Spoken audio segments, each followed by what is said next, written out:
எனக்கு சந்தோஷ் வேண்டாம் அங்கிள். நான் போயிடுறேன். 7 நாள்ல ஒருத்தரை பத்தி எப்படி தெரிஞ்சுக்க முடியும்னு நினைச்சேன். ஆனா இங்க வந்ததுக்கு அப்புறம் தெரிஞ்சுக்க முடியும்னு புரிஞ்சுக்கிட்டேன். நீங்க என்ன பத்தி என்ன தெரிஞ்சுக்கிட்டீங்கன்னு எனக்கு தெரியாது அங்கிள். ஆனா சந்தோஷ பத்தி நான் நிறைய தெரிஞ்சுக்கிட்டேன்.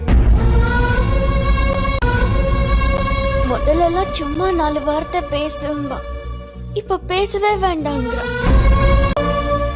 முன்னெல்லாம் என்கிட்ட சந்தோஷமா பேசுறதுக்காகவே போன் பண்ணுவான், இப்ப திட்டுறதுக்காகவே போன் பண்றான். முன்னாடிலாம் என்கிட்ட எது பிடிச்சிருக்குன்னு சொன்னாலும் இப்போ அதையே பிடிக்கலங்கிறான். இப்போ நான் இங்க இருந்து போறது சந்தோஷ் என்ன திட்டுறாங்கிறதுக்காக இல்ல, இதுக்கு முன்னாடி கூட சந்தோஷ் என்ன திட்டுவான், அதுல லவ் இருந்துச்சு.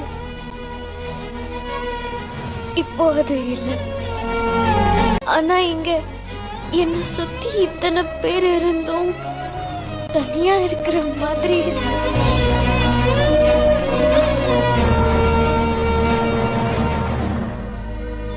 கெஸ்ட் மாதிரி வந்து கெஸ்டாவே போயிடுறேன்.